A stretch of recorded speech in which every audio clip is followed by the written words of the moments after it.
사랑하는 성도 여러분, 편안하셨습니까? 이렇게 또 일주일 만에 여러분의 얼굴을 건강하게 볼 수 있다라고 하는 것이 이제 우리에게 또 행복한 일상입니다. 여러분 만나서 반갑습니다.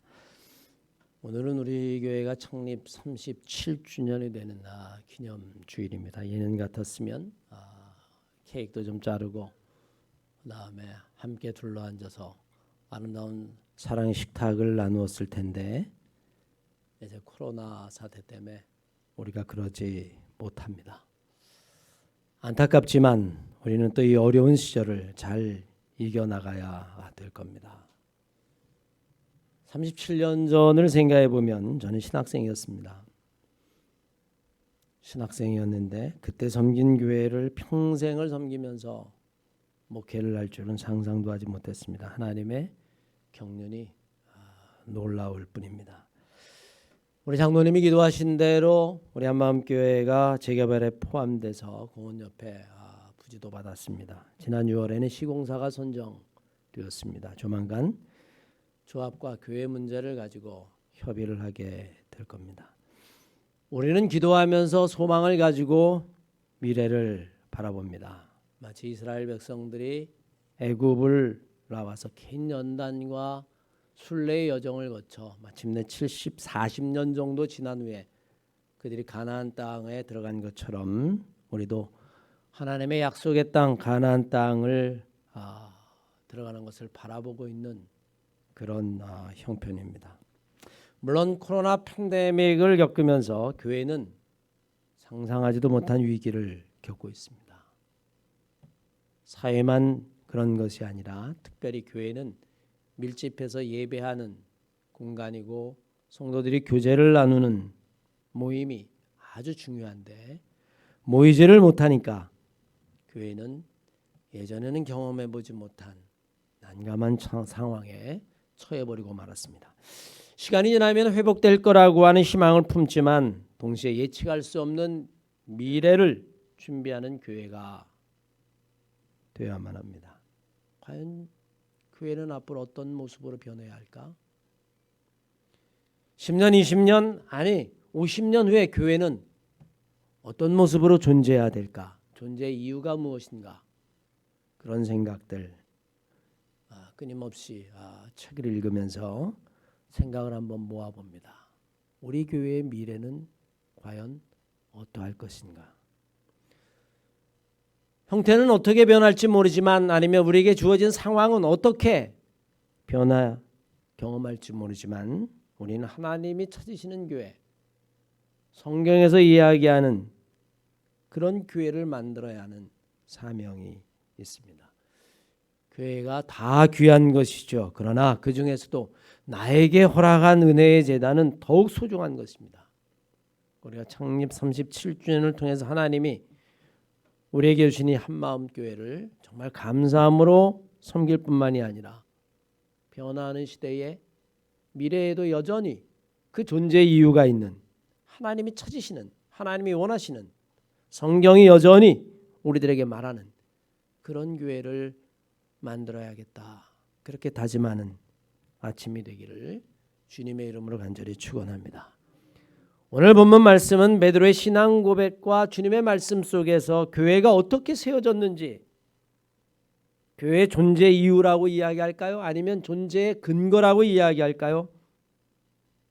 오늘의 말씀을 통해서 오늘날 교회들이 앞으로 다가올 미래 속에서도 절대로 잊어서는 안 되는,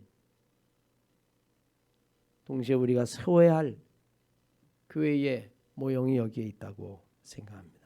그런 의미에서 오늘의 말씀이 이제 37년을 지난 시간을 하나님에게 감사할 뿐만이 아니라 앞으로 교회의 미래, 우리 교회의 미래를 방향 지을 수 있는 귀한 말씀이 되기를 주의 이름으로 간절히 축원합니다. 먼저 교회는 바른 신앙 고백 위에 세워져야 한다라고 하는 사실을 오늘 성경은 우리들에게 증거하고 있습니다. 교회는 신앙 고백 위에 세워지는 겁니다.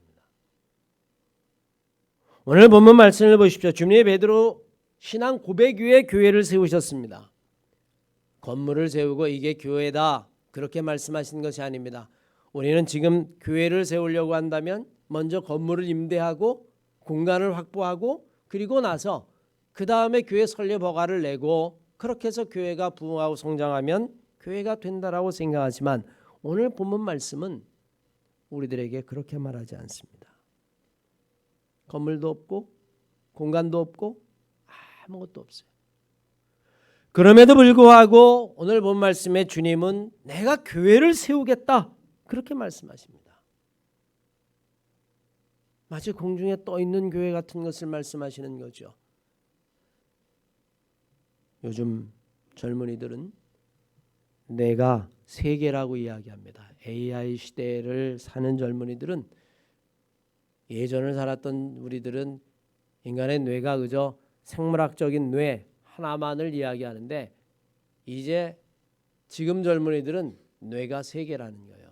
생물학적인 뇌 외 말고 클라우드라고 하는 뇌가 있어요. 가상의 사이버 공간의 뇌가 있어서 거기에 자기의 모든 정보를 다 담아 넣습니다. 또 하나의 뇌가 있는데 바로 AI 인공지능 뇌라는 거예요. 우리로는 상상할 수 없죠. 오늘 본문 말씀에 주님은 내가 교회를 세우겠다라고 말씀하셨는데 그것은 마치 공중에 뜬 것과 같은 교회입니다. 건물도 없습니다. 사람이 모인 것도 아닙니다. 공간도 없습니다. 그럼에도 불구하고 주님은 내가 교회를 세우겠다라고 말합니다. 그리고 그 세워진 교회의 근거는 바로 베드로의 신앙 고백이라는 거죠. 30년 전에도 교회를 개척해 보았습니다. 공간을 얻을 수가 없어서 그냥 사람만 모여서 제일 편한 공간 한 권사님의 집 안방에서 밥상을 놓고 성경책을 펴고 예배하고 기도하면서 교회를 시작했어요. 그래도 거기는 공간이라도 있는데 오늘 본문 말씀은 주님은 베드로의 신앙 고백 위에 세우겠다라고 이야기합니다. 교회를 교회되게 하는 것은 결코 건물이 아닙니다. 교회를 교회되게 하는 것은 바로 우리의 고백이고 그 고백은 우리의 신앙의 뿌리가 됩니다. 그리고 주님은 이 고백을 한 베드로에게 천국의 열쇠까지 준다고 말씀하십니다. 내가 네의 반석 위에 교회를 세우리니 그리고 그 교회는 내가 천국의 열쇠를 내게 주리니 내가 땅에서 무엇인지 매면 하늘에서도 매일 것이요 내가 땅에서 무엇인지 풀면 하늘에서도 풀리리라 그렇게 말씀합니다. 교회 안에 천국의 열쇠가 있다라고 하는 이야기죠. 천국의 문을 여는 열쇠입니다. 세상에는 여러 종류의 문이 있죠. 어떤 문은 잠겨 있지도 않아서 그냥 들어가는 문이 있는가 하면 어떤 문은 5분도 안 돼서 철사가닥 같은 것으로 그렇게 쉽게 열 수 있는 문도 있고 어떤 문은 보안 장치가 돼서 아주 철저하게 잠금이 돼 있어서 열 수 없는 문도 있습니다. 사람의 지문이 열쇠가 되는 경우도 있고요. 사람의 홍채, 눈동자가 열쇠가 되는 경우도 있습니다. 중요한 곳일수록 소중한 것이 담겨져 있을수록 그것은 들어가기 어려운 겁니다. 하물며 여러분 하나님의 나라 천국이 얼마나 들어가기 어렵겠습니까? 세상에 누가 내가 천국에 들어갈 수 있다라고 자신 있게 이야기할 수 있을까요? 여러분 천국에 들어갈 수 있는 열쇠가 있으십니까? 아마 한 번도 생각해 보지 않으셨을 거예요. 과연 내가 천국의 문을 들어갈 수 있는 열쇠가 내게 있겠나? 그런데 오늘 본문 말씀을 다시 한번 묵상하면 주님이 그 열쇠를 우리들에게 주셨다는 겁니다. 덧붙여 말씀하시기를 그 열쇠는 하늘의 문을 잠글 수도 있고 하늘의 문을 열 수도 있다라고 하는 이야기입니다. 우리들의 구원의 비밀뿐만이 아니라 하나님 나라의 비밀, 어쩌면 세상의 비밀이 이 안에 담겨져 있다는 거죠. 그런데 그 천국의 열쇠가 주는 그리스도시요 살아계신 하나님의 아들입니다 라고 하는 고백 속에 있다는 거예요. 저는 바로 원하기는 이 고백이 얼마나 중요한지를 깨닫는 것, 어쩌면 그것이 신앙의 시작일 뿐만이 아니라 더 나아가서 여러분들이 일생을 살면서 주는 그리스도시요 살아계신 하나님의 아들입니다 라고 하는 이 고백 속에서 주님이 말씀하신 천국의 열쇠를 발견할 수 있는 그 놀라운 신비, 그 하나님의 은총이 여러분들 늘 지키시기를 주의 이름으로 간절히 축원합니다. 오늘 17절 이하의 말씀에 보면 예수께서 대답하여 가라사대 바요나 시몬아 내가 복이 있도다. 이를 내게 알게 하니는 혈육이 아니요 하늘에 계신 내 아버지다. 여러분 그렇게 말합니다. 베드로의 이 고백이 그저 덕담이나 수사적인 표현이 아니라는 겁니다. 인간의 지식으로 알 수 있는 것이 아니라고 하는 이야기입니다. 하나님이 베드로를 통해서 이것을 깨닫게 하셨다라고 하는 이야기입니다. 하나님이 성령을 통해서 베드로에게 하늘의 지혜를 알게 하셨다는 거예요. 제가 요즘 팬데믹에 관한 책들을 읽고 또 하나가 캐서린 켈러라고 하는 여성학자가 쓴 길 위의 신앙이라고 하는 책을 읽습니다. 그 책을 통해서 깨닫는 것이 많아요. 우리가 과연 하나님에 대해서 이야기할 때에 우리의 말로 하나님을 표현할 수 있을까? 우리의 말이라고 하는 것이 여러분 얼마나 어눌한지 아십니까? 아무리 말을 잘해도 때로는 내 마음을 다 표현할 수 없는 게 그게 인간이 가지는 언어의 한계예요. 그런데 마치 내가 말하는 몇 마디를 가지고 하나님의 진리를 다 설명할 수 있다라고 생각하는 것, 그것은 정말 절대적인 오류이기도 합니다.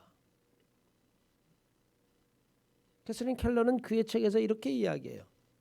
하나님은 신비 속에서 외에는 하나님을 알 수가 없다. 하나님을 알 수 있는 가장 유일한 방법, 하나님의 지혜를 깨닫는 것은 하나님이 허락하신 그 신비 속에서 우리는 하나님을 만나는 것 외에는 우리는 하나님에 대해서 이야기할 수 없다. 그런데 오늘 본 말씀을 해석해 보면 주는 그리스도시요 살아계신 하나님의 아들입니다 라고 한 이 베드로의 고백을 주님은 뭐라고 말씀하시냐면 그거는 사람이 알게 한 것이 아니다. 네 머리나 지성으로 깨달은 것이 아니다. 네 언어로 그것을 표현한 것이 아니다. 그것을 알게 하신 이는 바로 하나님이시다. 저는 우리 한마음교회 성도 여러분들이 인생을 살아갈 때마다 정말 어려운 순간마다 주는 그리스도시요 살아계신 하나님의 아들입니다 라고 하는 신앙의 고백 위에 여러분의 삶을 놓고 그 위에서 천국의 열쇠를 발견할 수 있는 성도들 되었으면 좋겠습니다. 한 걸음 더 나아가서 교회는 공동체의 신앙을 지키는 곳이라고 하는 사실입니다. 공동체가 다른 이야기를 하면 그 공동체는 고통을 당해요. 며칠 전에 서울시장이었던 박원순 씨가 그만 극단적인 선택을 했죠. 사람은 누구든지 그럴 수 있습니다. 그런데 문제는 그 이후에 그의 장래를 두고 좌우로 쫙 갈린 거예요. 아마 우리 교인들에게 물어보아도 아마 생각이 같지 않을 겁니다. 어떤 사람들은 그런 범죄를 저질렀는데 그렇게 사회장으로 치를 수 있느냐? 그분의 공을 생각해 보자. 생각은 다를 수 있어요. 여러분 그것뿐입니까? 백선엽이라고 하는 우리나라 최초의 30대 육군 대장이 된 분이 있습니다. 그분이 이번에 대전의 현충원에 모시게 되는데 그것 가지고도 사람들의 이야기가 많습니다. 왜? 그가 20대 때에는 간도에서 독립군을 토벌하는 데 앞장을 섰단 말입니다.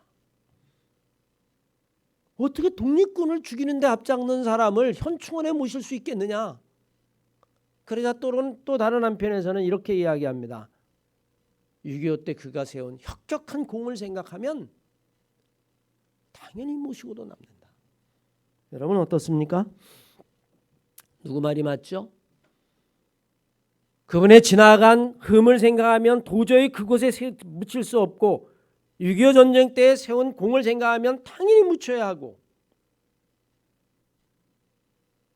고소당한 서울시장을 생각하면 그는 그렇게 서울시장장으로 지내서는 절대로 안 되고 하지만 시민운동을 하며 평생을 살았던 그분의 모습을 생각해보면 그래 장례를 치러도 되는 것 같고 대한민국은 지금 두 쪽으로 갈라져 있어요. 사실 알고 보면 둘은 같은 이야기입니다. 그런데 내 편이 아니고 내 생각과 같지 아니한 상대방의 생각은 틀린 것이고 그른 것이고 우리는 그런 세상을 살아갑니다. 여러분, 교회는 어떨까요? 교회도 역시 그런 갈등 아니면 충돌, 분열, 진영 논리, 과연 교회는 그런 게 없을까요? 오늘 본문 말씀에 교회가 베드로의 신앙 고백 위에 세워졌다라고 이야기하는데, 그런데 성경을 잘 읽어보면 이 고백은 베드로의 고백만이 아니라는 겁니다. 이 고백은 베드로의 전유물도 결코 아닙니다. 요한복음 11장 21절 이하의 말씀에 보면 주님이 죽은 나사로를 살리는 장면이 기록이 되어 있습니다. 마르다와 대화를 나누죠. 요한복음 11장 이하의 말씀에 보면 마르다가 예수님에게 이야기합니다. 주님이 만약에 여기 계셨더라면 내 오라비가 죽지 않았을 것입니다. 그러자 주님이 말씀하십니다. 그는 죽은 것이 아니다. 나를 믿으라.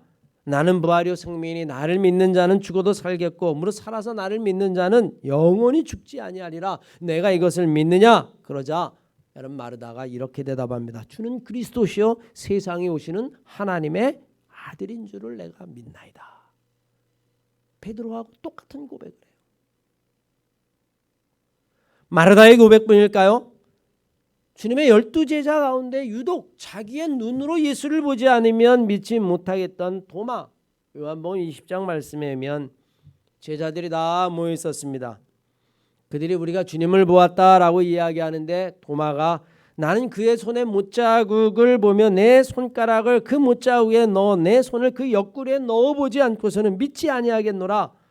그러자 여드레가 지나서 제자들이 다시 집 안에 있을 때에 도마도 함께 있고 문들이 닫혔는데 예수께서 오사 그들에게 말합니다. 평강이 있을지어다. 도마가 이르되 도마에게 말씀하시길 내 손가락을 내밀어 내 손에 넣어보고 내 손을 내밀어 내 옆구리에 넣어보라. 그리고 믿음 없는 자가 되지 말아라.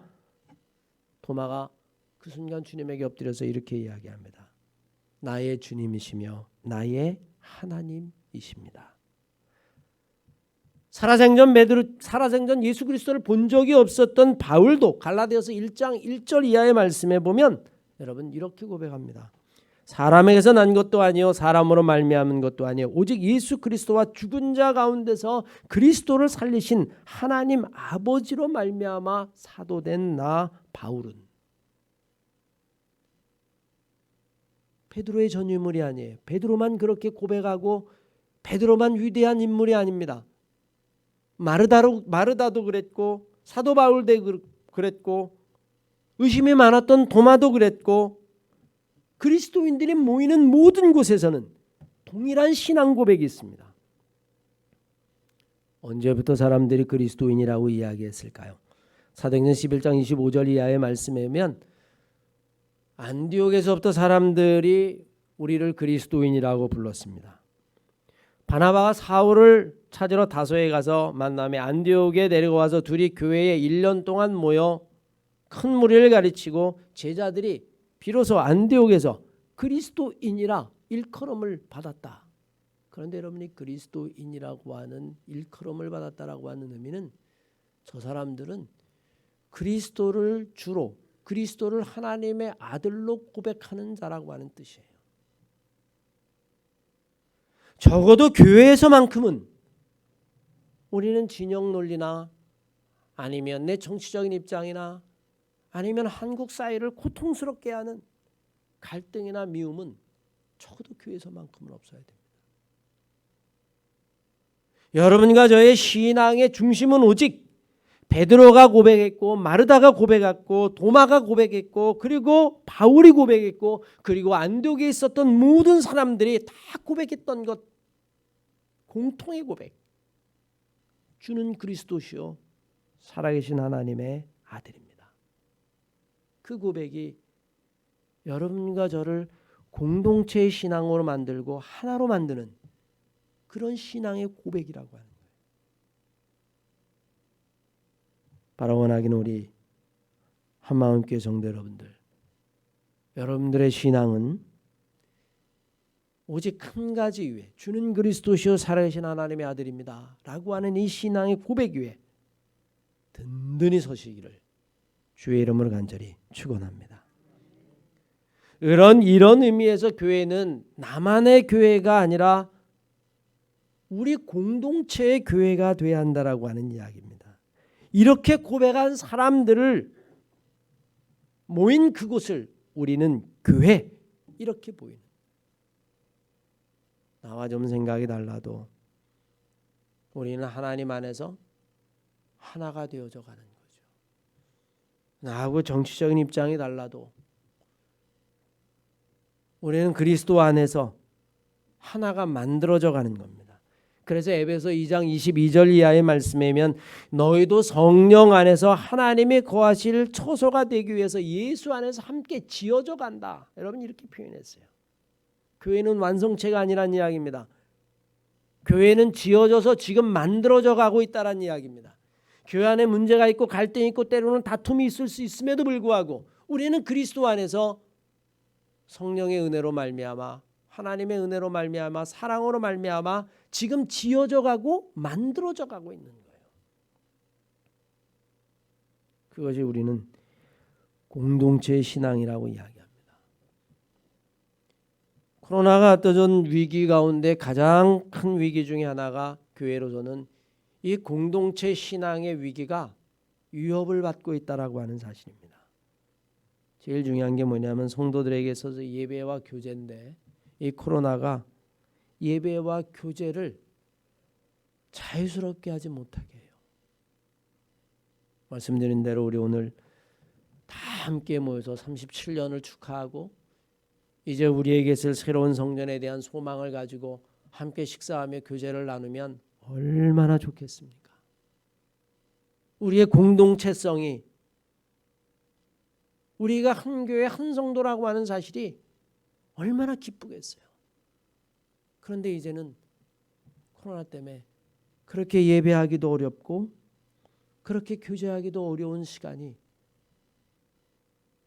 얼마나 길어질지도 모르겠습니다. 예배와 교제는 교회가 가진 가장 중요한 사명이라고 말할 수 있습니다. 그런데 그것이 위협받고 그것이 점점 사라져가고 있다라고 하는 이야기입니다. 모이지 못하니 교육도 하지 못합니다. 선교, 교육, 교제, 구제, 교회가 가진 4개의 사명이 다 위기를 경험하게 돼요. 과연 우리는 이제 37년을 지나며 앞으로 그 이상의 세월을 볼 때에 우리는 어디에서 희망을 발견해야 할까요? 세상에 있는 모든 것들이 다 바뀔 거라고 이야기합니다. 이제는 비대면으로 가게 되어집니다. 얼굴을 대면해서 볼 수 없게 되어지는 세상이라고 이야기합니다. 기계가 대신합니다. 아마 자동화나 기계화가 이번 코로나 때문에 훨씬 더 빨라질 것이라고 이야기합니다. 그러면 여러분 우리는 우리의 미래의 교회를 어떻게 만들어 가야 할까요? 하지만 그럼에도 불구하고 우리는 오늘 마태복음 16장 18절 이하의 말씀에서 우리는 희망을 보게 됩니다. 또 내가 내게 이르노니 너는 베드로라. 내가 이 반석 위에 내 교회를 세우리니 음부의 권세가 이기지 못할 것이다. 여러분 이 교회는 우리의 교회이기도 하지만 그 이전에 이 한마음 교회는 하나님의 교회고 그리고 주님의 교회라고 하는 사실을 우리는 기억해야만 합니다. 하나님의 교회를 지키실 거라는 거죠. 생각해 보면 걱정이 없어요. 과연 우리는 앞으로 교회의 형태를 어떻게 유지해 나갈 수 있을까? 그런데 또 한편으로 생각해 보면 지난 2000년 동안을 돌이켜 보면 지금까지 이 교회를 지탱한 것은 사람들의 수고와 노력이 아니라 하나님이 교회를 지키시고 하나님이 교회를 지금까지 인도하셨다는 거예요. 예수 그리스도께서 십자가에 달려 돌아가셨을 때 제자들은 다 포기했습니다. 다 도망갔어요. 문을 꼭꼭 걸어 잠갔습니다. 이제는 다 끝났다라고 생각했습니다. 그런데 하나님이 예수 그리스도를 부활시키셨을 뿐만이 아니라 약속을 묻고 기다린 자들에게 하나님께서 교회를 세워나가신 거죠. 역사를 보면 이 역사는 사람이 끌고 가는 것이 아니라 하나님이 끌고 가는 거예요. 그런 믿음을 가지고 있다면 여러분 이 교회는 하나님이 지키실 줄로 믿습니다. 이 교회는 오늘 주님이 이야기한 대로 내 교회를 세우겠다라고 이야기하는 거예요. 우리는 교회의 미래를 예측할 수 있고 때로는 계획할 수 있습니다. 그러나 그것보다 더 중요한 것이 있습니다. 교회의 미래는 하나님에게 맡기는 겁니다. 저는 교회 건축에 관한 생각을 모든 생각이 다 거기에 집중되어 있다라고 이야기해도 결코 과언이 아니죠. 하지만 그 결론에 그 많은 사고들, 생각들, 고민들, 번민들, 많은 상상력들, 그리고 생겨날 모든 일들에 대한 예상들, 그 모든 것들을 다 하고 나서 맨 마지막에 딱 한 가지 기도하는 게 있습니다. 하나님이 인도하실 거야. 어떨 때는 새벽 기도하고 앉아서 저는 무슨 생각을 하냐면, 만약에 조합을 만나고 만약에 시공사를 만나면 내가 그들을 어떻게 무슨 이야기를 할까? 이렇게 이야기하면 이렇게 이야기해야 할까? 이런 이야기를 한다면 나는 거기에 대해서 어떻게 대응해야 할까? 온갖 상상을 다 해보죠. 온갖 상상을 다 해봅니다. 그래도 어떨 때는 뾰족한 대답이 없어요. 그럼 마지막 결론이 뭔지 아십니까? 하나님이 지금까지 인도하셨으니까 하나님이 길을 여실 거야. 그것은 비단 우리 교회만을 이야기하는 것이 아닙니다. 한마음 교회만 이야기하는 것이 아니라 그거는 세상에 있는 모든 교회들, 교회가 위기라고 이야기하고 형태가 바뀌어야 될 것이라고 이야기하고 교회가 결국은 쇠락할 것이라고 이야기하고 수많은 이야기들을 할 수 있지만 우리는 그 모든 이야기의 맨 끝의 마무리는 하나님이 지금까지 교회를 지키신 것처럼 앞으로도 하나님이 교회를 지키실 것이다. 교회는 내 교회가 아니기 때문에 그래요. 그것은 주님의 교회고 그것은 하나님의 교회이기 때문에 그렇습니다. 진짜 교회는 내 교회를 넘어 우리 교회를 넘어서 인간의 교회를 넘어서 주님의 교회라고 하는 사실을 하나만 합니다. 진정으로 주님의 교회가 될 때에 음부의 권세가 이기지 못하는 교회다운 교회가 되는 것입니다. 그것은 주님의 교회를 내 것으로 만드는 것은 그것은 강도의 구려를 만드는 것이에요. 이 전일의 교회사 가운데에 교회가 가장 위기를 느꼈던 순간은 교인이 줄거나 아니면 교인이 늘거나 아니면 전쟁이나 기근이나 지금 같은 전염병이나 그것이 교회를 위기로 만들지 못했습니다. 그것들은 다 이겨나갔어요. 그런데 무엇이 교회의 가장 큰 위기였냐면 이 교회를 사유화한 것이었어요. 자기의 것으로 만든 것이란 말입니다. 개인의 것으로 만들었다라고 하는 이야기입니다.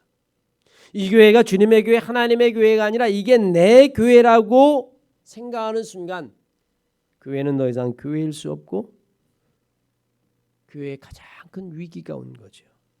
오늘날 한국 교회에 가장 큰 타락의 이유가 있다면 교회를 내 것으로 생각하기 때문입니다. 교회가 마치 기업이라고 생각합니다. 조그마한 곳에서 시작해서 10,000명, 20,000명, 10만 명 모이면 내가 마치 기업을 이루어 놓은 곳이라고 생각해서 그것을 자식에게 물려주는 것들, 여러분 교회가 사유화된 거예요. 더 이상 그것은 하나님의 교회가 아닙니다. 하나님도 그 교회에 손대지 못합니다. 주님도 그 교회에 손대지 못합니다. 그 교회는 오직 담임 목사의 교회고 나의 교회예요. 그게 교회의 가장 큰 위기입니다. 전쟁이나 기근이 여러분 교회의 위기가 아니란 말입니다. 오늘 본문 말씀을 보십시오. 주님이 베드로에게 뭐라고 말씀하십니까? 이 반석 위에 베드로의 교회를 세우겠다가 아니에요. 이 반석 위에 나의 교회를 세우겠다는 겁니다. 나의 교회. 사랑하는 한마음교회 성도 여러분, 우린 이제 창립 37주년 기념 예배를 코로나 속에서 드리게 됩니다.